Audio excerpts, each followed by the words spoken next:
Hello, Sun City residents.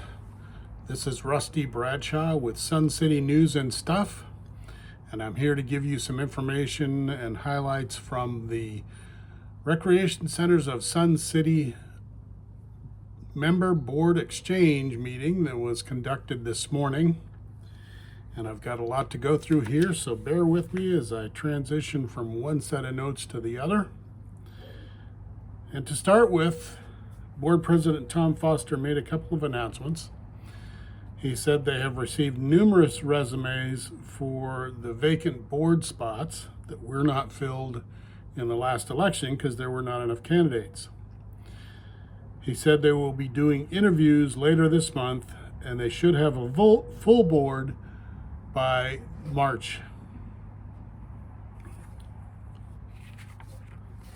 Foster then went through the topics that were discussed at the last exchange meeting and gave some results on those. There were a number of issues addressed for Duffyland Dog Park, and I'll read these off real quick. Enforcing vaccinations and tags for the dogs there. They're running out of garbage bags and poop bags. They need to have the garbage cans emptied and placed in the dumpster because members there are not all physically able to do so. And where trees and bushes were removed, water is still running and creating puddles, and they would like to have those turned off. They also said there was a crack in the concrete table with caution tape around it. And they needed RCSC staff to do maintenance on the park more than once a month. And lastly, water gathers at the entrance to the park and causes large puddles.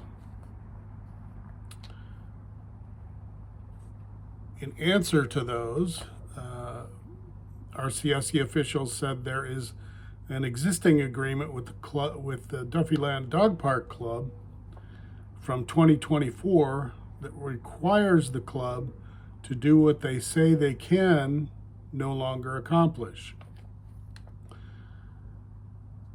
The club's organizations committee and RCSC staff will communicate with the club to address their concerns and see if there's a way to get some relief for the club.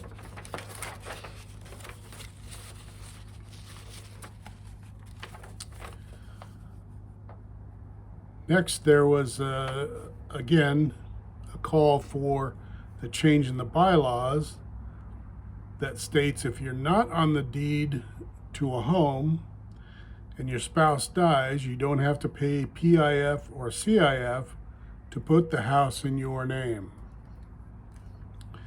Now, this really only crops up in situations where one person owns the home, has their name on the deed, then they marry someone and they move in, but their name is not put on the deed.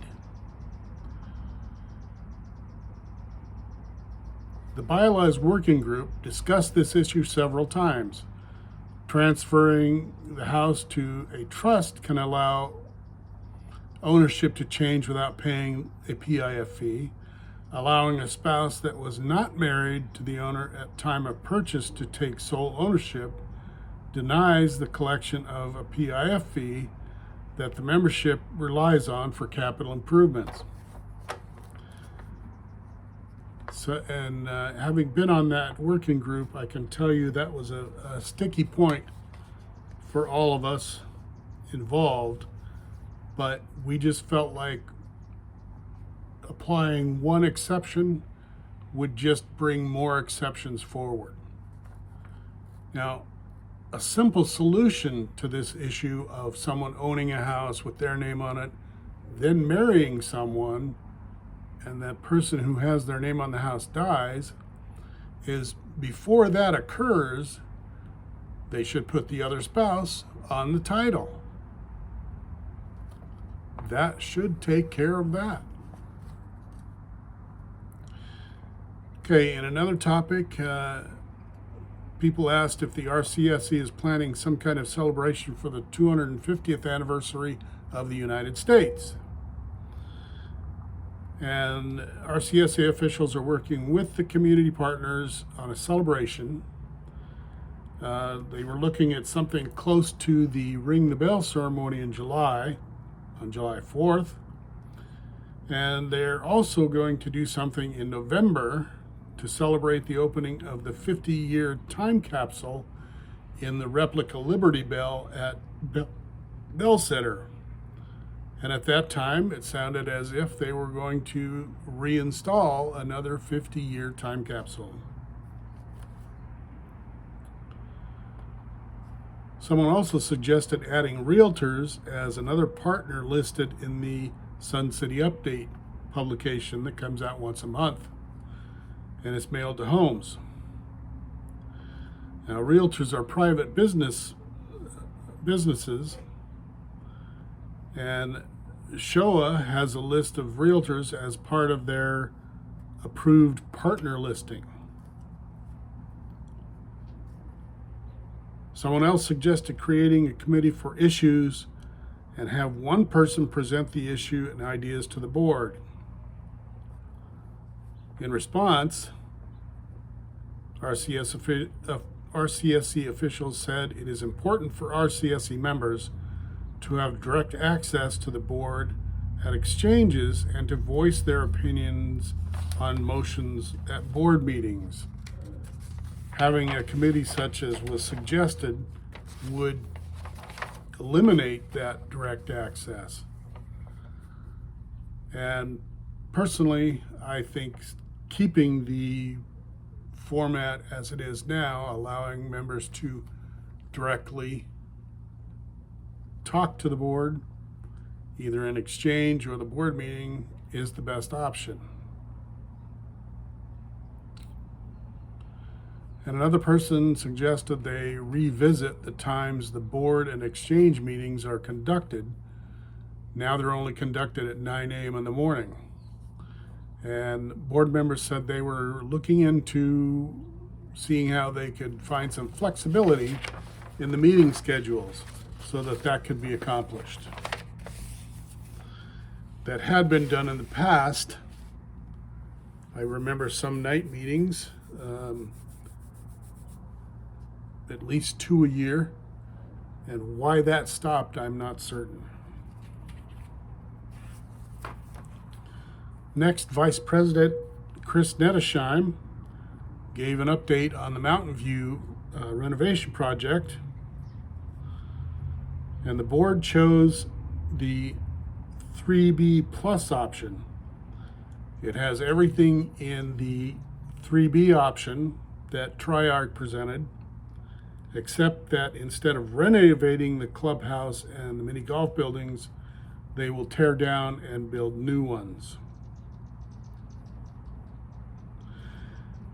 They are also in the process of developing a project calendar, letting people know when certain things are scheduled to be done and the timeline for those to be completed. Excuse me.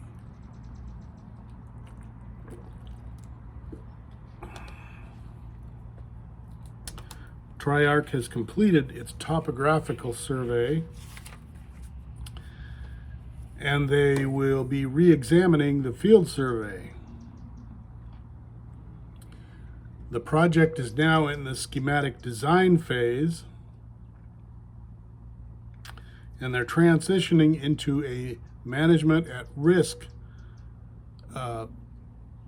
type of project. And what that means is there will be someone who is overseeing the project to make sure that it's done, things are done on time and on budget.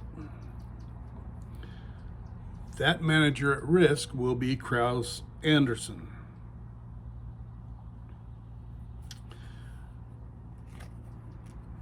Triarch and RCSC officials will continue to meet with stakeholders to go over some specific areas of wants and needs in the detailed part of the design phase.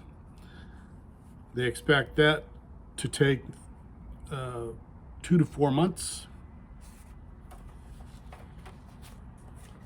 And other things are going to be going on while they're meeting with the stakeholders.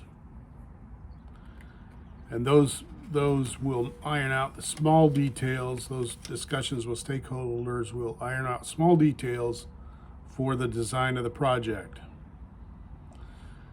And RCSC will continue to share updates on the project anywhere they can, including their website, Facebook, through emails, and any other option they can find. The next member presentation for the project will be at the end of the design phase. And that was the end of her report, at least the highlights of her report. And now we're going to get into residents' concerns expressed. One resident came up and talked about the cornhole courts and the fact that they're not open until 3 p.m. This person was told that the cornhole players distract RCSC workers in the next building next door to the courts. And this person suggested perhaps replacing a window between the courts and the building with a solid pane, which should help, apparently, dull the noise or whatever is distracting workers.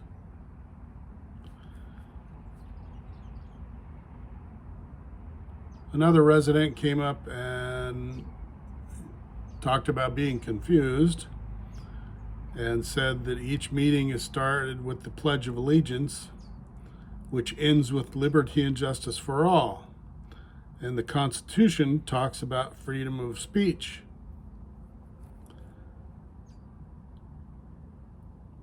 And then this person went into talking about how the conduct reports are not handled as well as they should. And this person reminded the board that she has suggested creating an ethics and committee and a fact-finding committee. She claimed there was a lack of clarity on the conduct reports, how to fill them out, and what the process is. Another member came up and talked about how there used to be voting centers on RCSC property, and I do remember that at one time there were. I remember specifically at Bell in the social halls, and why that was discontinued, I'm not certain. But now there are no voting centers in Sun City, and Maricopa County elections officials are searching for locations in the community. This person felt that surely there would be something, and she's not talking about just rec center facilities, she's talking about churches, and I know that a few churches have had voting centers in the past. This person also wanted to see voter information tables periodically at rec centers, which would allow people to change their registration and do any other things that they need to do to make sure they can vote.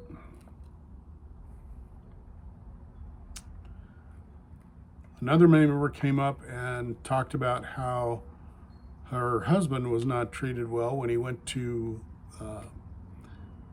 pay a portion of his golf pass fees, which in a previous meeting, RCSC announced that they were going to allow some kind of installment payment since that fee went up. And she felt that an announcement of that kind should not have been made without the infrastructure in place, because she was told that that wasn't done when, or her husband was told that wasn't done when he went to pay half of his fee. She also complained that the customer service when her husband talked to them was certainly not up to par, questioning why he really needed to pay it in installments because others came in and paid their whole fee. Tom Foster said it was the intent of RCSC to allow installment plans, and he apologized for any poor customer service received. Rebecca Hill, the RCSC general manager, also apologized for the treatment that was received and said that RCSC is working on customer service training program for its employees. Excuse me.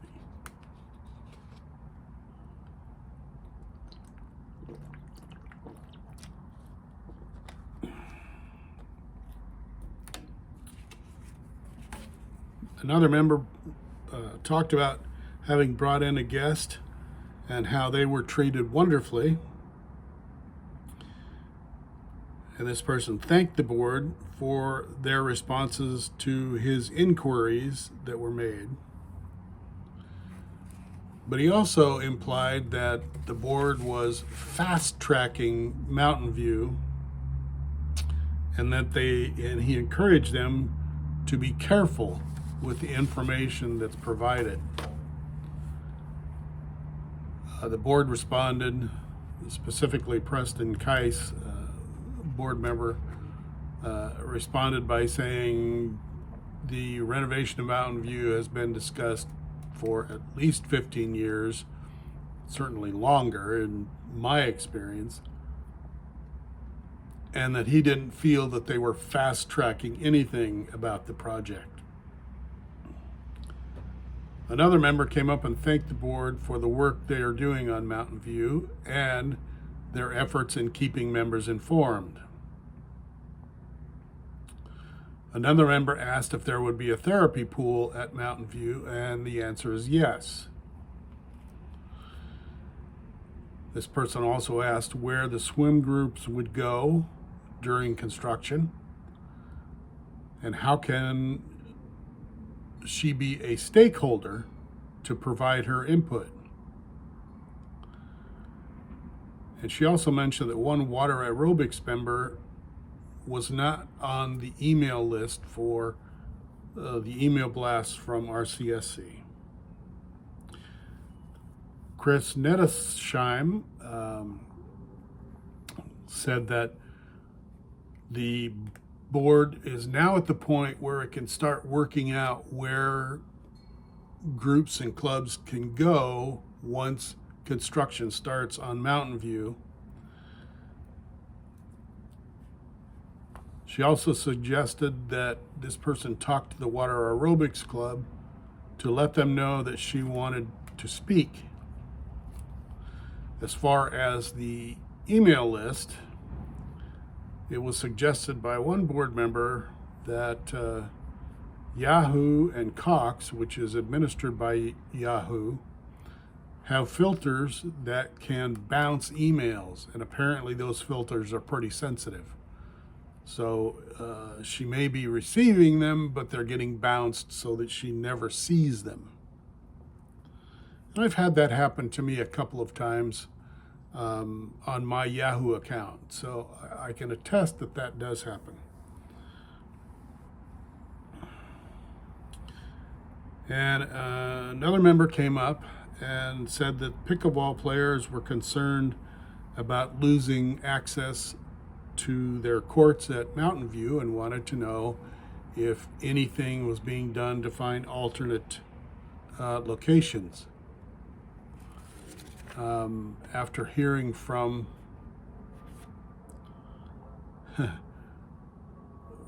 Tom Foster and a board member or two, this person said that so pools are a priority and pickleball is not. And the board answered that that is certainly not the case. It's just that there were more pools available to shuffle those people from Mountain View than there are pickleball areas to move those people from Mountain View.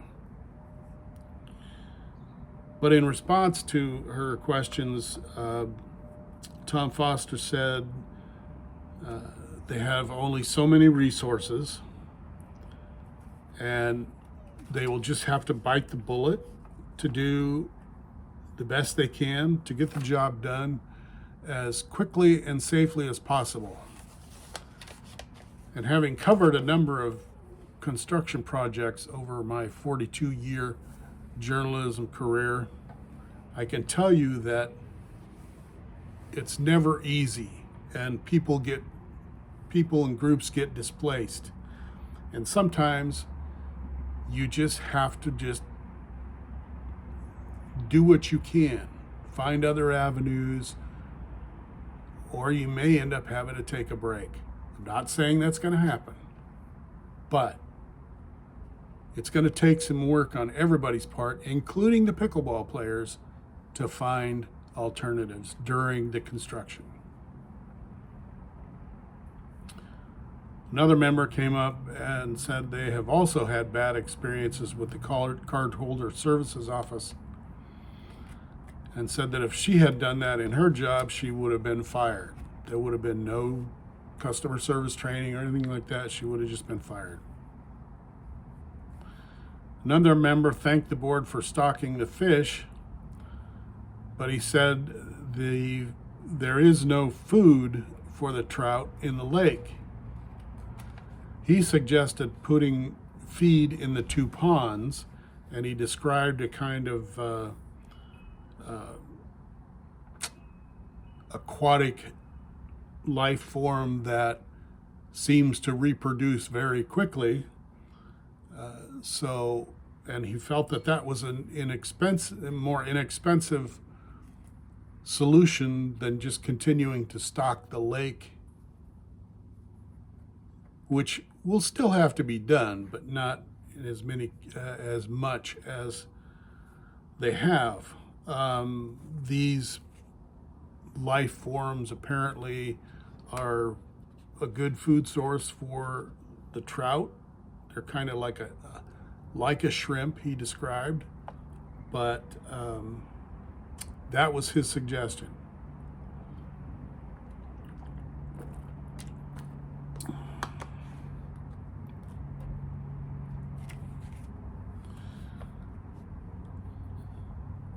And another member asked for clarification about what was involved in adding a clubhouse to the Mountain View. And Chris Nettesheim explained it wasn't an addition per se, it was just that originally in 3B, the clubhouse and the mini golf building were to be renovated.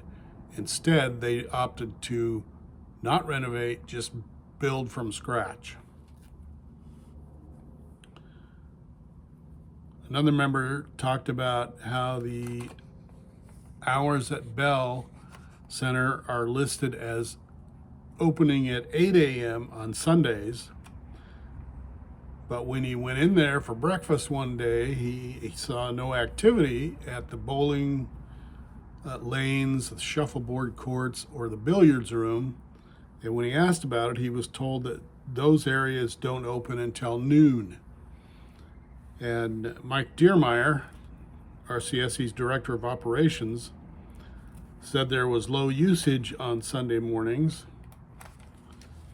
and that was the reason for the later opening of those areas of Bell. He did, however, counter the members' assertion that nowhere was it listed that those areas were closed until noon. Mr. Diermeyer said it is listed in their publications and communications. And the member asked if something could be posted within the building that indicated that those areas were closed, and the board said that they will look into that possibility and see what they can get done. Those are the highlights from the exchange meeting this morning. The next regular board meeting will be 9 a.m. Thursday, February 26th. The next exchange meeting will be 9 a.m. Monday, March 13th. 19th, I believe it is, but check your calendars. It's the second Monday of every month at 9 a.m. And both meetings are conducted at Sundial Center in the auditorium. So if you've got something to say or you've got a suggestion or complaint, be at either of those two meetings. Now, at the board meetings, you can only comment on motions that are made. The exchange meeting is wide open. So let your voice be heard if you need to have it be heard. Thank you for watching.